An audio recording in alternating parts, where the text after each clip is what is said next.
Yan Sir Alvin, sound check na natin yung fire air horn natin. Pitikin mo guys ha.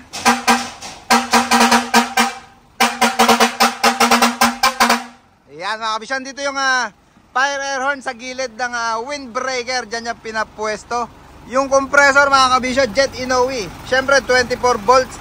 Nasa gilid ng chassis yung mounting nung compressor. Yan, pinakita ko sa inyo mga kabisyon. Yan yung naging project sa unit Sir Alvin. Nung pinasok sa tarima mga kabisyon, nakabihis na or formado na. May basuka na siya, shortpet, windbreaker, door visor, cover ng side mirror, bumper, grills, ladder.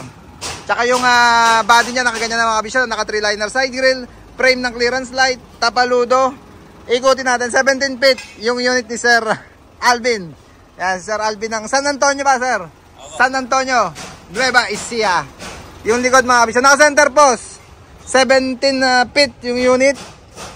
Yan, yung rear bumper niya, all goods na rin. Tailgate niya, naka-sticker na. Yung siding, naka-sticker. Yan, yung unit ni Sir Alvin. Pinlex lang natin bagay para makita nyo yung poging-poging unit niya. 4HK1 ba ito, Sir?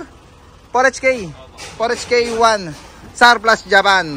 Makita nyo kasi pagka Surplus Japan mga kabisyon, malaki yung door light. Lagi ko naman sinasabi yan pag nagbablog tayo para may basihan kayo. Pag nakikita nyo yung mga unit na ganyan na N-series. Yan, Sir, thank you po. Pa-exit na si Sir.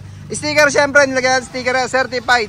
Mabisyo, certified na hima sa tarima natin. Unit ni Sir Alvin ng San Antonio, Nueva Ecija. Fire horn project, Jet Inoue compressor. Tsaka yung 12 channel natin na horn module. Ayan, yung Kabisyo Express natin na horn module. Lipat natin ng channel, pindot.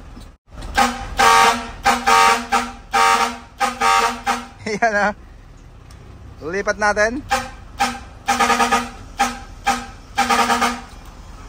Yung stock niya syempre nandyan pa rin. Pagka nag-selector tayo dito, yung stock ang tutunog niya mga kabisyo.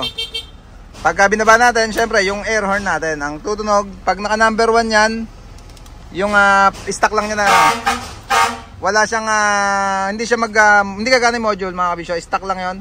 Pagka number 2, number 3, number 4, ayan mga kabisyo. Doon lang, pipili na lang kaya si Sir Alvin ng trip niyang tugtugan.